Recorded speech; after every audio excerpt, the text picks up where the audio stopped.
อแสดงความยินดีกับผู้นำทีมงานวงหมอลำเสียงวิหกเป็นต้นแบบให้กับลูกสาวอาอายล่าสุดจะได้รับรางวัลไงอยู่แถบภาคอีสานและก็เป็นรางวัลเบอร์ต้นๆของเมืองอุดรท่านผู้ชม FC แฟนคลับทักทายสบายดี FC แฟนคลับอีกก็แล้วกันมารัวๆเลยทุกคนเอ้ยเนาะถึงแม้ว่าอาจจะเป็นวงน้องใหม่ผลงานเพียงแต่6ปีเท่านั้นแต่การสร้างสรรค์ผลงานรักษาฮิตของประเพณีอันดีงามเรื่องการห้องการลำวงเสียงวิหกภายใต้การนำของนกพงศกรกาบ่เฮ็ดให้พ่อแม่คนภาคอีสานเสียใจบ่เฮ็ดให้พ่อแม่พี่น้องทั้งลาวและไทยผิดหวังเรื่องการรักษาการห้องการลำหมอลอกหมอลำต้องอยู่คู่กันกับคนอีสานและกับคนทั้งฝั่งลาวเช่นเดียวกันท่านผู้ชมถือว่าเป็นเรื่องเล่าที่ดีที่สุดมาปีนี้ท่านผู้ชมถึงเมื่อก่อนที่ผ่านมานี่บ่ค่อยมีแล้วนี่แต่ว่าอันนี้เป็นส่วนบุคคลที่ผ่านมานี่เคยเห็นเพิ่นได้รับบอกเป็นวงหมอลำแต่อันนี้ส่วนบุคคลเลยเป็นรางวัลระดับจังหวัดอุดรแม่นบ่ล่ะท่านผู้ชมเอ่ยพอนกพงศกรได้รับรางวัลอีหยังเดี๋ยวค่อยสิอ่านสู่ฟังเด้อเพจหลักของเสียงวิหกได้ออกมาโพสต์เคลื่อนไหวเมื่อ1 วันที่ผ่านมานี่บอกว่ารางวัลดาวรุ่งดอกจานนายพงศกรแสนปากดีหรือว่านกพงศกรผู้มีผลงานดีเด่นด้านศิลปะวัฒนธรรมและภูมิปัญญาท้องถิ่นโอ้โหนี่และข้อมูลข่าวสารได้รับการยืนยันมาจากเพจใดมาจากเพจสำนักศิลปะวัฒนธรรมมหาวิทยาลัยราชภัฏอุดรธานีแฮชแท็กนกพงศกรแฮชแท็กเสียงวิหกอลังการโชว์พร้อมกับลงรูปนี่โอ้โหรางวัลประจำจังหวัดเลยตัวบุคคลเลยทุกคนเอ้ยหัวหน้าทีมงานผู้ที่สร้างสรรค์ผู้รักษาประเพณีการห้องการลำนี่ไงบึงไหมรูปที่กระเจ้าเอาลงกับธรรมดาเป็นรูปนี่เห็นบ่นี่ของเพจเกี่ยวกับศิลปะวรรณคดีเนาะมหาวิทยาลัยราชภัฏอุดรธานีวาสันเดซูมก่อนขอแสดงความยินดีนายพงศกรแสนปากดีหมอลำเสียงหมอลำนกพงศกรเนื่องในโอกาสที่ได้รับยกย่องเชิดชูเกียรติผู้มีผลงานดีเด่นด้านศิลปะวัฒนธรรมและภูมิปัญญาท้องถิ่นรางวัลดาวรุ่งดอกจาน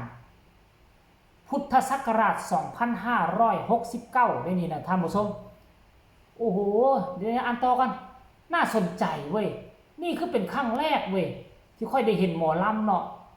ที่ผ่านมาเคยเห็นแต่วงหมอลำเลยครับวงหมอลำนี่วงหมอลำนั่นได้ครับรางวัลแต่อันนี้เป็นส่วนบุคคลเลยเนาะโดยสำนักศิลปะและวัฒนธรรม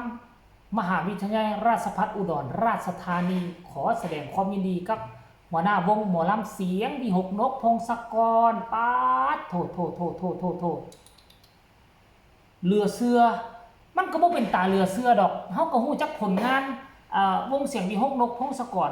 เราอายุบ่ฮอด35แม่นบ่ประมาณอายุ32หรือ33แต่ว่ามีความสามารถควบคุมวงหมอลำตั้งว่า2คณะควบคุมรถแห่อีก1และที่สำคัญนะลูกน้องภายในองค์กรทั้ง2วงรวมทั้งรถแห่500กว่าชีวิต500กว่าคนแต่หัวหน้าทีมงานอายุ30ต้นบางคนอายุ40-50มาเฮ็ดยังไปบ่รอดเลยยังลุ่มๆดอนยังไปใส่มาใส่บ่ได้เลอะๆกาบๆสิลุกทุนแหละสิล่มละลายมื้อใดก็ยังบ่ฮู้แต่ว่านกพงศกรนี่นะในวัย30ต้นสามารถเฮ็ดได้ขนาดนี้มันก็สมควรแล้วแหละที่จะได้รางวัลนี้มาครอบครองท่านผู้ชมเอ้ยหลังจากเพจหลักของเสียงวิหกโพสต์ลงพวกเจ้าฮู้บ่พวกเจ้าฮู้หรือบ่เพียงแต่วันเดียวเท่านั้นโอ้โหเพียงแต่วันเดียวเท่านั้นพวกเจ้าเบิ่งคนกดไลค์ 2,300 กว่าคนคอมเมนต์300 กว่าคอมเมนต์คนกดแชร์ เกือบจิตเกือบ70แซทานผู้ชมเดี๋ยวค่อยอยากจะไปฟังว่า FC แฟนคลับกับเจ้าคิดจังไดหลังจากรู้ข่าวบอสนกพงศกรเคลื่อนไหวแล้วนี่ FC แฟนคลับสิว่าแนวใดทานผู้ชมสิคิดคือกันกับค่อยบ่สมควรที่จะได้รับบ่เป็นหน้าเหลือเชื่อดอกบ่เป็นเรื่องหน้าเหลือเชื่อดอกผลงานล้วนๆในช่วง 5-6 ปีที่ผ่านมานี่อายุ32-33 ปีเห็นบ่ล่ะไปสู้กับคนที่อายุ40-50วงดังๆได้เลยนะวงอื่นนี่เขาเจ้ามีพ่อมีแม่สร้างมาให้เป็นต้นทุนอยู่แล้วลูกเพียงแต่ไปสานต่อไปสานต่อเจตนารมณ์ของพ่อของแม่มีหากฐานที่แข็งแกร่งแต่ว่าบอสนกพงศกรนี่พ่อแม่บ่ได้เป็นหมอลำพ่อแม่บ่ได้เป็นพระเอกนางเอกบ่ได้เป็นเจ้าของวงหมอลำนกพงศกรนี่สร้างขึ้นมากับมือเองเลยเฮ็ดได้ซ้ำนี่และได้รางวัลขนาดนี้มันเป็นเรื่องที่น่ายกย่องอีหลีเว้ยคอมเมนต์แรกบอกว่ายินดีด้วยนะจ๊ะ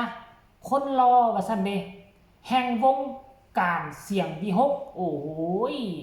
ผู้ต่อมาก็มาคอมเมนต์ว่ายินดีด้วยจ้าว่าซั่นเด้พ่อจ่าของน้องอายเสียงดีฮกเนาะ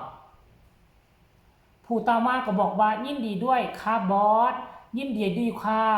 ติดตามผลงานตลอดค่ะว่าซั่นเด้คนตั้งใจทำงานมีรางวัลเป็นกำลังใจยินดีกับพ่อจ่าของอายด้วยพระเอกนกพงศกรแสนปากดีนางเอกอระมันอย่างนางเอกอรชรหมอลำเสียงดีฮกแมนเรามีความสามารถหลากหลายอีหลีเว้ยเป็นอย่างเราจึงได้นอนนั่นนี่แหละเป็นนางเอกก็ได้เป็นพระเอกก็ได้เป็นพระเป็นจั่วก็ดีโอ้โหซื่นชมเด้อว่าซั่นยินดีนำเด้อว่าซั่นได้ยินดีนำติดตามผลงานตลอดเด้อว่าซั่นยอดเยี่ยมมากลูกยินดีด้วยว่าซั่นเด้ผู้นี้ก็บอกว่ายินดีด้วยจ้าน้องนกพงศกรว่าซั่นดีใจนำเด้อนกพงศกรเหมาะสมแล้วจ้าว่าซั่นเด้ยินดีกับนกพงศกรเหมาะสมที่สุดแล้วอันนี้คือส่วนหนึ่งของคำคิดคำเห็นที่ไปอ่าน300คอมเมนต์บ่ไหวเด้อท่านผู้ชมก็ขอฝากฟังคลิปนี้เอาไว้นำเสนอให้ฮู้ FC แฟนคลับทั้งฝั่งลาวฝั่งไทยของบอสนกพงศกรเห็นแล้วก็ฝากทุกคนกดไลค์กดแชร์เพื่อให้ข่าวตัวนี้กระจายออกไปเพื่อให้ FC แฟนคลับทั้งเมืองลาวเมืองไทยติดตามอย่างใกล้ชิดฮอดมือที่เพิ่นไปฮับก็แล้วกันเด้อใครมีคำคิดคำเห็นเกี่ยวกับเรื่องนี้อยากส่งกำลังแห่งใจอยากตำหนิที่ส้มถึงการเฮ็ดข่าวก็สามารถตำหนิที่ส้มมาได้ทางใต้คอมเมนต์สำหรับคลิปนี้บ่เว้าหลายใหญ่ห่างขอลาทานผู้ชมไปเพียงซ้ำนี้ก่อนทุกคนสบายดี